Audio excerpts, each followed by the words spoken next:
हम हमारी शक्ति के बारे में अभी भी पूर्णतः परिचित नहीं है कि हमारी कौन सी क्रिया कौन सी शक्ति को नष्ट कर सकती है। सेक्स, इस टॉपिक को लेकर हमारे समाज में इतनी दुर्भावनाएं प्रसारित है। इसका नाम लेने से ही इंसान के चरित्र को गलत समझ लिया जाता है, उसकी सोच को जज किया जाता है। आज भी सेक्स के प्रति जानकारी के अभाव में आज भी हमारे मन में सेक्स के प्रति कुरीतियां और ज्ञान का अभाव है। यह हमारे जीवन का वो कार्य है जो हमारी सफलता के मार्ग को अवरुद्ध भी कर सकता है और सफलता के द्वार को खोल भी सकता है। पर कैसे? ये तो एक ऐसी क्रिया है जिसके बारे में बात करने से हर कोई असहज महसूस करता है। अगर मैं आपसे कहूं कि सेक्स करने से हमारे सफल होने का चांस अधिक हो जाता है, तब आपके मन में कई प्रकार के प्रश्न आएंगे, लेकिन उससे पहले इसे समझिए। सेक्स को तनाव दूर करने में काफी सहायक माना जाता है। तनाव नहीं होगा तो आपकी मानसिक सेहत सही रहेगी और अच्छी मानसिक सेहत का सीधा संबंध अच्छी शारीरिक सेहत से होता है।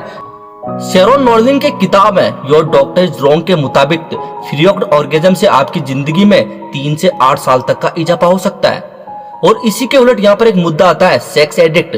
सेक्स एडिक्ट होने से हमारा करियर तो तबाह होगा, साथ ही हमारा शारीरिक शक्तियां भी कमजोर होगी और हमारा शारीरिक जीवन भी बुरी तरह प्रभावित होगा।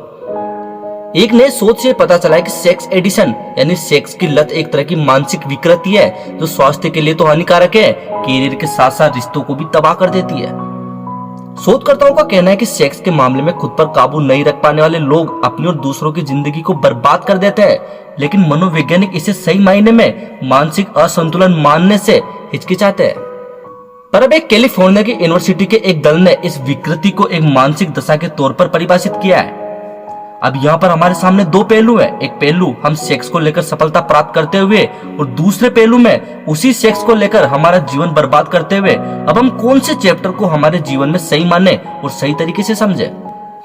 इससे पहले हम समझते हैं कि प्राचीन काल में हमारे पूर्वजों को लेकर सेक्स की क्या सोच थी। सेक्स के विषय में पहला ग्रंथ कामसूत्र भारत में ईसा 4 सदी पूर्व से लेकर ईसा के बाद की दूसरी सदी के बीच में लिखा गया था। प्राचीन भारत में यौन संबंधों को लेकर माहौल कितना खुला था, इसके तमाम सबूत मिलते हैं। मसलन ओडिशा स्थित कोकान सूर्य मंदिर में तरासे हुए नग्न भूत देखने को मिलते हैं। इसी तरह बुद्ध से जुड़ी हुई अजंता और एलोरा की गुफाओं में भी युवतियों की नग्न मूर्तियां देखने को मिलती है।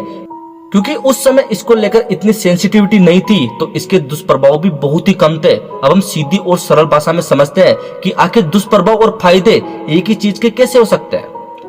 जब हम समय से पूर्व किसी के साथ शारीरिक संबंध बनाते हैं और उन संबंधों को सिर्फ और सिर्फ अपने जीवन में आनंद लेने के लिए बनाते हैं और ये धीरे धीरे हमारी आदत में आने लग जाते हैं, और हम जब कोई भी कार्य करते हैं और उसमें हमको डिप्रेशन होती है या फिर हमारा किसी चीज में मन नहीं लगता, तो हम इस आदत का उपयोग करने लग जाते हैं और धीरे धीरे इससे इस प्रकार जुड़ जाते हैं कि हम सेक्स एडिक्ट हो जाते हैं।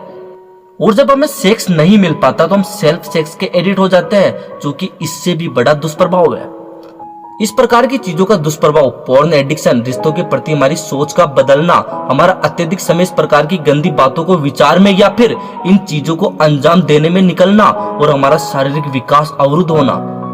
हमारे जीवन में समय निकलता जाता है और जब हम उस परिस्थिति में पहुंचते हैं जब सेक्स लाइफ हमारे जीवन को, हमारे वंश को आगे बढ़ाने के लिए होती है, उस समय हम हमारे पूर्व में की गई गलतियों के कारण इसमें विफल होते हैं और हमारा जीवन बर्बाद हो जाता है। पौराणिक ग्रंथों में कहा गया है कि हर चीज समय पर अच्छी होती है और तभी वो हमारे जीवन में फायदेमंद होती है। ये वाक्य सेक्स के ऊपर बहुत सटीक बैठता है। अगर सही समय पर सही इंसान के साथ सही नियत से किया जाए तो ये जीवन में बहुत फायदेमंद साबित होता है, वरना हमारे द्वारा की गई एक छोटी सी गलती हमारा जीवन बर्बाद करने के लिए बहुत काफी है।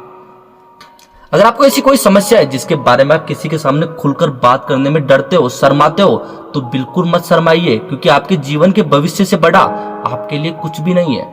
अगर फिर भी आप ऐसे किसी मुद्दे पर मुझसे खुलकर बात करना चाहते हो तो आप मुझसे इंस्टाग्राम पर सीधे जुड़ सकते हैं। मैं आपकी वहां पर हर संभव मदद करूंगा। और ऐसे और बेहतरीन वीडियो और कहानियां देखने के लिए युवा लेखक को सब्सक्राइब कीजिए, क्योंकि आपका लाइक और सब्सक्राइब भी हमें और वीडियो बनाने के लिए प्रेरित करता है। धन्यवाद।